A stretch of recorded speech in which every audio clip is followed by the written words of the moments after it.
Muaz and moms cooking চ্যানেলে আপনাদের সবাইকে স্বাগত। প্রতিবারের মতো আবারও একটা রান্নার ভিডিও নিয়ে আপনাদের সামনে হাজির হয়েছি। আমার আজকের ভিডিওটা হবে একটা ডিমের রেসিপি। আর এই রেসিপিটা খেতে আমার কাছে খুবই ভালো লাগে। যখন মাছ মাংস খেতে মন চায় না, তখন আমি হুটহাট করে এই রেসিপিটা বানিয়ে নিই।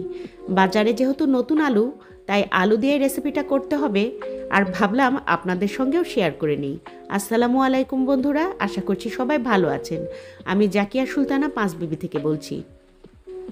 তো প্রথমে যে আলুটা আমি কেটে নিলাম, আলুগুলো সেগুলো আমি খুব সুন্দর করে ছিলে নিয়ে ভালো করে ধুয়ে প্রেশার কুকারে শীষ দিয়ে সেদ্ধ করে নিয়েছি। এখানে 3টা ডিম ভেঙে 1 চিমটি লবণ দিয়েছি, একটুখানি মরিচ গুঁড়া আর একটুখানি হলুদ গুঁড়া দিয়ে ডিমটা খুব ভালোভাবে ফেটিয়ে নিচ্ছি। আর এই ফাঁকে বলতে চাই, যে বন্ধুরা আমার ভিডিও দেখছেন একটি লাইক এখনও দেননি, দয়া করে একটি লাইক দিয়ে ভিডিওটি স্কিপ না করে ফুল কন্টিনিউ করবেন। আশা করছি আপনাদের ভালো লাগবে। আজকের ভিডিওর সঙ্গে থাকছে অনেক টিপস অ্যান্ড ট্রিক্স। তো আলুগুলো সিদ্ধ হয়ে গেছে, আমি ম্যাশ করে নিচ্ছি। এখনও গরম আছে, তাই এই ঘুটনিটা দিয়েই ম্যাশ করে নিলাম। আর এখানে একটুখানি পানি আমি অ্যাড করে দিচ্ছি।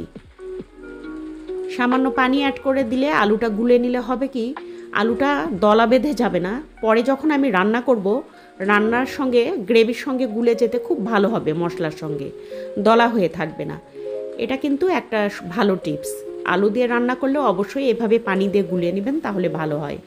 আর ডিমগুলো যেগুলো ফেটিয়ে রেখেছিলাম, তো কড়াইয়ে আমি একটুখানি সর্ষের তেল দিয়েছি, দিয়ে তার মধ্যে 3টা ডিমই একসঙ্গে দিয়ে দিয়েছি। আর পাটিসাপটার মতো করে ভাজ করে নিয়ে চুলার জালটা লো করে দিয়েছি, কারণ ভেতর থেকে ডিমটা অনেকটাই কাঁচা আছে। আর যখন ওপেন করে নিয়েছি, ডিমটা একেবারে সুন্দরভাবে কুকড হয়েছে। ছোট ছোট পিস করে কেটে নিলাম। আর এখন আমি এখানে সামান্য কিছু কুমড়ো বড়ি নিয়েছি। এটা চাল কুমড়া আর মাসকলাই দিয়ে তৈরি। কড়াইয়ে সামান্য সর্ষের তেল দিয়ে কুমড়ো বড়িগুলোও আমি ভেজে নিচ্ছি। ডিমের তরকারিতে কুমড়ো বড়ি অ্যাড করলে খেতে ভীষণ টেস্ট হয়। আর আমরা উত্তরবঙ্গের মানুষ, উত্তরবঙ্গে কিন্তু এই টাইপের রান্নাগুলো খুব ফেভারিট।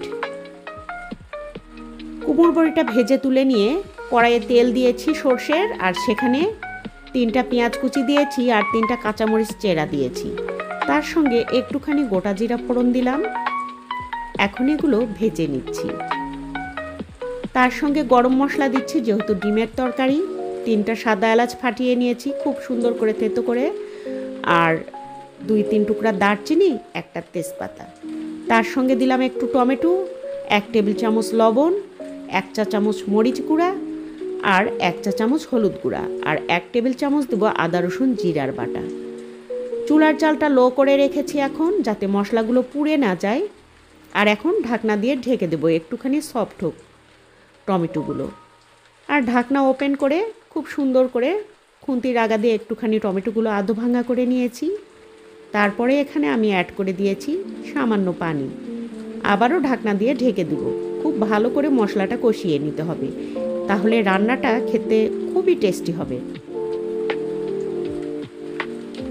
আর যখন তেল উপরে চলে এসেছে, তখন ওই যে গুলে রাখলাম না আলুগুলো, সেগুলো দিয়ে মশলার সঙ্গে খুব ভালো করে কষিয়ে মিশিয়ে নিলাম। এখন ঢাকনা দিয়ে ঢেকে দেব খুব ভালোভাবে কষানোর জন্য। ঢাকনা ওপেন করে একটু পরপর নাড়িয়ে দিতে হবে। এই পানিটা যেটা ছিল প্রথমে আলুর সঙ্গে দিয়েছি, এই পানিতেই আলুটা কষিয়ে নিতে হবে। এখন বেশ খানিকটা ঝোল এখানে আমি অ্যাড করে দেব। একটু বেশি করে দিতে হবে, যেহেতু কুমড়ো বড়ি দেওয়া আছে, বড়িটা ঝোল শুষে নিয়ে অনেকটাই কমে যাবে, ডিমটাও ঝোলটা শুষে নেবে, সেই হিসাবে একটু বেশি করেই দিতে হবে। আর কুমড়ো বড়িগুলো, ডিমগুলো দিয়ে দিলাম। লবণটা অবশ্যই ডিম কুমড়ো বড়ি দেবার আগেই চেখে নেবেন, যাতে ঠিক থাকে ঝোলের লবণটা। লবণটা পরে দিতে গেলে হবে কি, কুমড়ো বড়িটা সেদ্ধ হয়ে থাকবে, তখন লবণ দিয়ে আবারও অ্যাডজাস্ট করে দেওয়ার জন্য নাড়াচাড়া করে দিবেন তখন বড়িগুলো ভেঙে যাওয়ার ভয় থাকে। আর এরকম করে ঝোলের সঙ্গে একবারে কষিয়ে নিলে খেতেও দুর্দান্ত হয়, আর ডিমগুলো বেশি ঝোল শুষে নিয়ে টেস্টি হয়, ভেতর থেকে ঝাল মশলা ঢুকে খুব ভালো লাগে। আর এই পর্যায়ে নামিয়ে নিয়েছি। খুব বেশি টেনে যাবে, পরে আবার বেশিক্ষণ আরও রান্না করলে একটু ঝোল ঝোল পাতলা থাকতেই নামিয়ে নিতে হয়। আর নামানোর আগে আমি কিন্তু ভাজা জিরার গুঁড়াও দিয়েছিলাম। একটা সার্ভিং ডিশে এগুলো আমি সার্ভ করে দিচ্ছি। এই রেসিপিটা খেতে দুর্দান্ত লাগে। এক মুঠো গরম ভাত আর এরকম একটা রেসিপি সত্যিই আপনাকে তৃপ্তি এনে দেবে। আমার যে বন্ধুরা এরকম করে এখনও রান্না করে খাননি, আমি বলবো একবার রান্না করে খেয়ে দেখবেন, আপনার ভীষণ ভালো লাগবে।